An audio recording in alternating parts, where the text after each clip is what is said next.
eu sou Jonathan Carter. E eu sou o Vitor Schneider. E este é mais um Poder DataCast, podcast do Poder 360 voltado exclusivamente ao debate de pesquisas eleitorais e de opinião pública. O programa está sendo gravado no estúdio do Poder 360 em Brasília, em 27 de julho de 2022.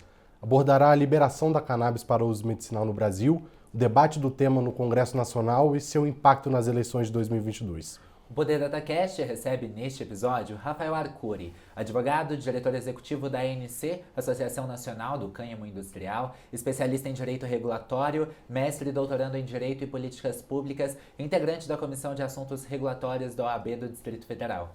Rafael, obrigado por ter aceitado o convite, seja bem-vindo ao Poder DataCast.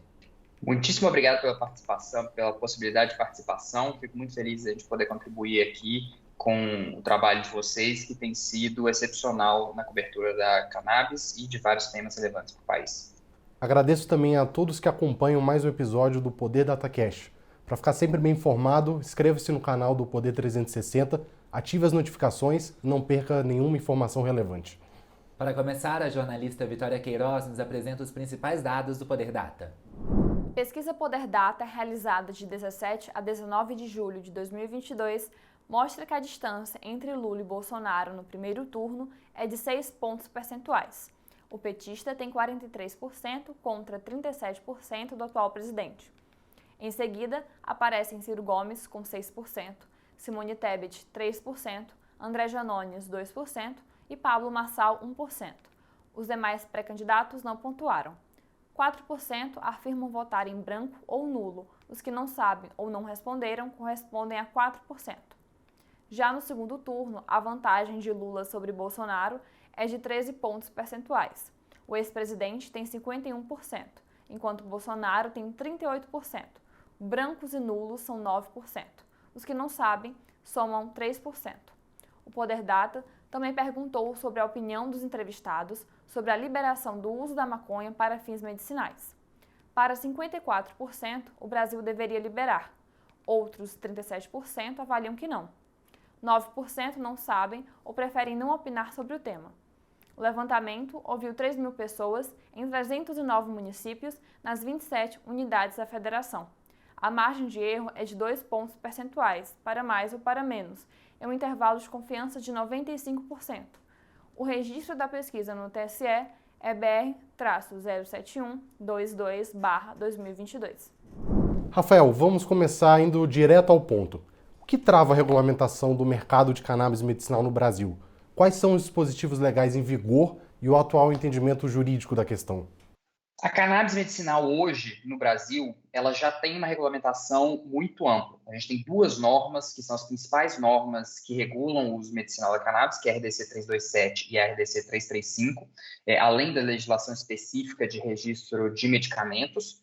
Então, a gente já tem hoje uma regulação, por exemplo, muito mais avançada na questão medicinal do que a dos Estados Unidos, por exemplo. O que nós não temos hoje é a legalização, a regulamentação do cultivo em território nacional da cannabis, que seria o insumo e o objeto dessa regulação, que a gente já tem pela Anvisa, no país. Então, a gente tem uma situação em que a Portaria 344, que é a portaria da Anvisa, de 1998, cria uma lista de plantas proscritas e a proibição consequente do cultivo em território nacional dessas plantas. Então, o que acontece é que a gente tem uma proibição geral da cannabis, algumas exceções, que são os medicamentos vendidos nas farmácias por meio da portaria 327 e a importação direta por meio da RDC 660.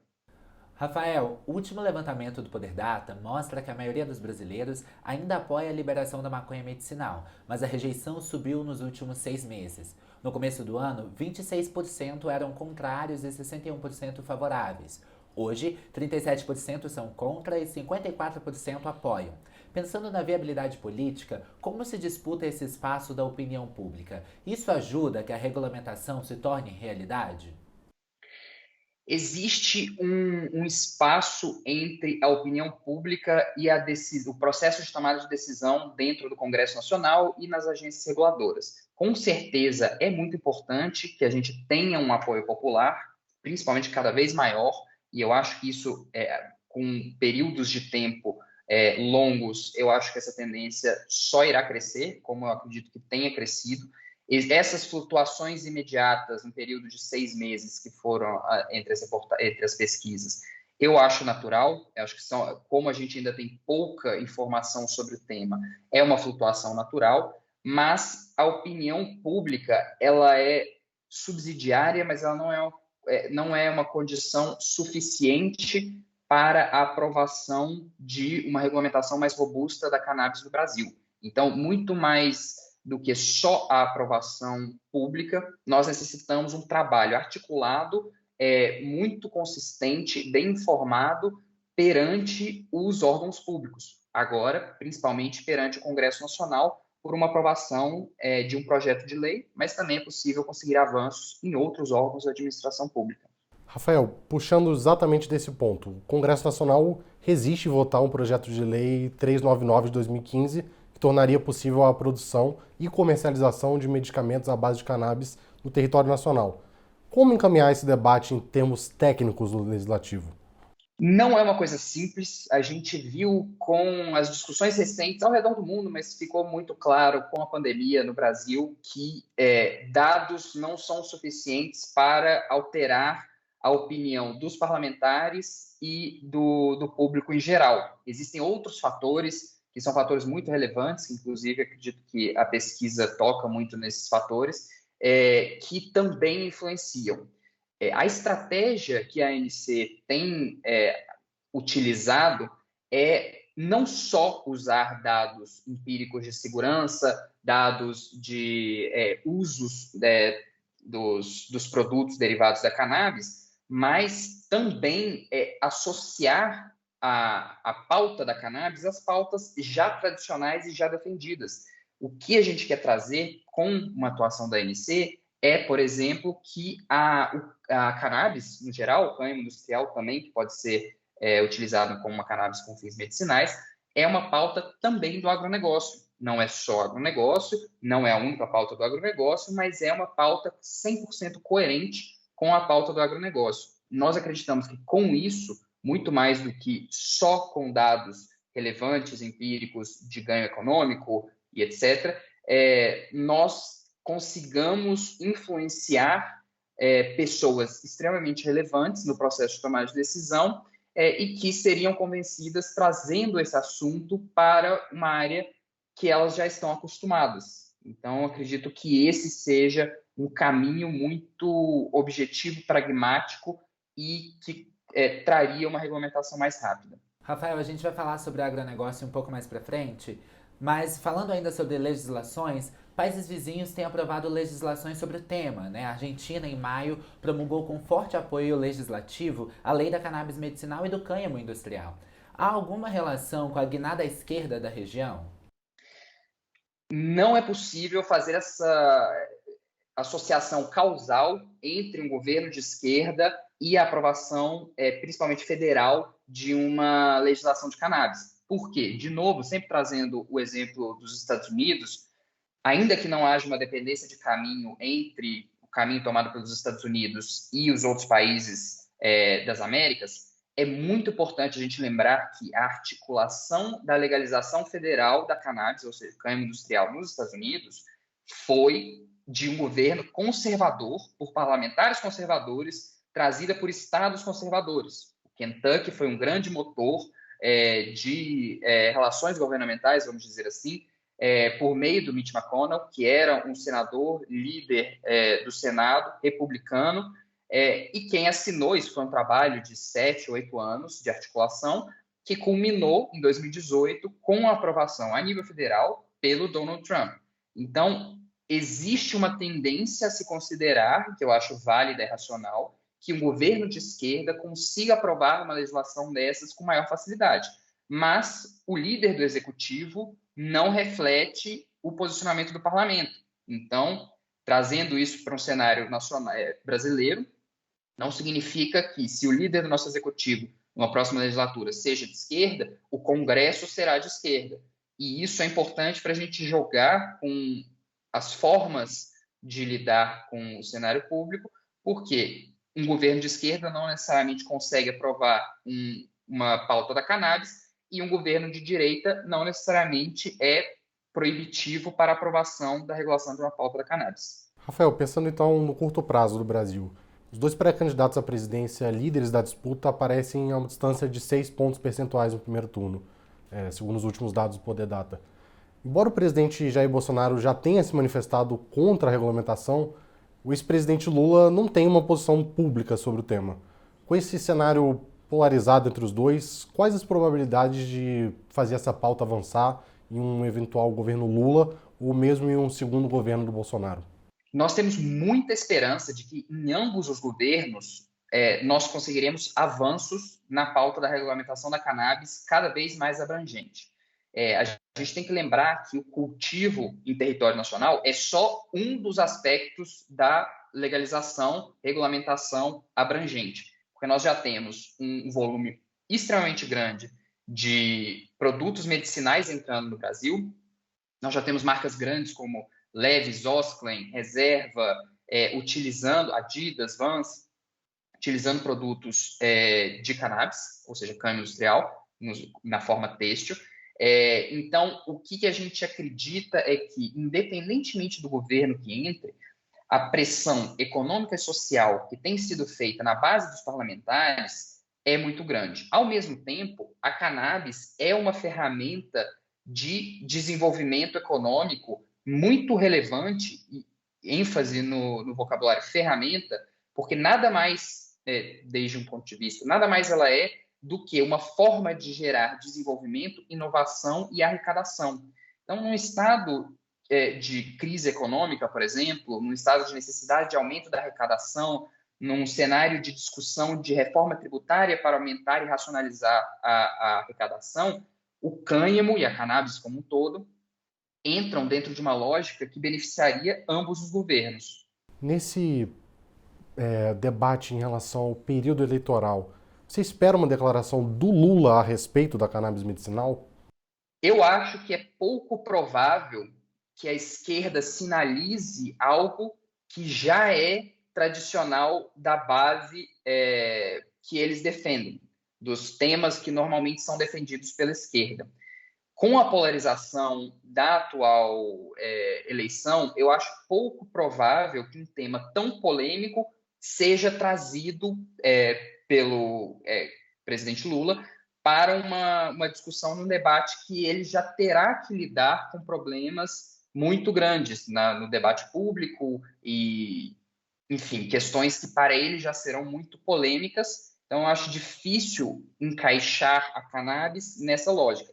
Ao mesmo tempo, acredito que é quase tácito que esse será um governo se eleito, seria um governo muito favorável a esse tipo de pauta, seja pelo lado social, seja pelo lado de desenvolvimento econômico. O governo do PT se mostrou também muito enfático nos dois governos Lula e no período Dilma.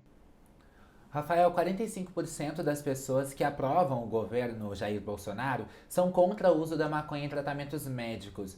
Bolsonaro pode surfar nesse tema? É sempre possível que o presidente Jair Bolsonaro explore essa rejeição da cannabis, que é o que já tem sido feito, um diálogo com a base eleitoral dele, em todas as manifestações que ele fez sobre a cannabis. Mas eu acredito que vai ser cada vez mais difícil, e as pesquisas têm mostrado isso, sustentar um cenário de proibição e de um discurso de proibição total. O que é provável que aconteça é uma exclusão e um ataque maior ao debate do uso recreativo. O uso medicinal pode também ser impactado com isso e talvez, como foi nos Estados Unidos, o uso industrial ser uma saída progressista para um problema conservador, que é o problema de arrecadação e um problema de desenvolvimento econômico. A pesquisa mostra que os bolsonaristas estão rachados em relação a esse tema. Alguns aliados do governo, como a deputada Carla Zambelli, já se declarou a favor da cannabis medicinal. Você acredita, então, que o tema pode manter os apoiadores rachados nesse assunto? É provável. É um tema muito polêmico em vários cenários. Então, essa manutenção dessa fragmentação, a não ser que haja um trabalho de informação sistemática dos tomadores de decisão e da população em geral, as concepções prévias das pessoas podem ser simplesmente reafirmadas e essa opinião não mudar e as opiniões só se sedimentarem. Mas é claro que é isso que todos nós que trabalhamos nessa pauta tentamos mudar. Enquanto o Brasil luta em debater essa regulamentação aqui, o uso do cânhamo industrial e da cannabis medicinal já avança na Europa, Canadá, Estados Unidos e mesmo na América Latina, como na Argentina, Colômbia, Uruguai e no México. Como os produtores e demais atores do setor estão se movimentando aqui no Brasil para se tornarem competitivos no caso de uma abertura de mercado? Já existe uma parte, vamos dizer, do empresariado, do agronegócio, que é favorável e que tenta, de alguma forma, estabelecer umas condições mínimas necessárias para manter a competitividade do Brasil quando chegar a regulamentação. A gente acredita que pode tardar, mas é muito provável que ela aconteça nos próximos anos. Mas a competitividade da cannabis enquanto agronegócio, ela vai ser mais uma consequência da adaptação daquilo que já é feito em outras áreas. Temos, por exemplo, iniciativas muito relevantes como a AgroCannabis, que já está criando genéticas adaptadas para o nosso solo, que também provavelmente será um trabalho concomitante com o trabalho da Embrapa pós-legalização. Mas nós temos uma série de questões que precisam ser tratadas. Como isso está sendo tratado para dar competitividade para o Brasil? Basicamente, importação do conhecimento que já tem fora, mas a gente vai ter que lidar com questões como maquinário, mão de obra qualificada, coisas que você não consegue importar imediatamente no momento imediato à legalização, pós-legalização do cultivo e dos outros usos que ainda não são legalizados. Então, existe uma movimentação, temos visto, principalmente na área de alimentos de cânhamo sem canabinoides, a área de cosméticos sem e com canabinoides também tem se movimentado, mas é um trabalho longo e que o Brasil já está para trás. Mas existe, claro, sempre a possibilidade de se manter competitivo, porque o Brasil é muito bom naquilo que ele se propõe a fazer. Caso essa regulamentação se concretize, quais estados brasileiros poderiam se destacar pelas melhores condições de solo, clima e logística para abrigar o cultivo da cannabis? É difícil dizer isso porque a lógica da cannabis é diferente da lógica dos outros cultivares. Enquanto os outros cultivares têm que se adaptar única e exclusivamente ao solo, à produtividade, uma adaptação aos meios de produção, como a gente viu desde o começo da industrialização do cultivo da agricultura, a cannabis ela tem uma trava de THC.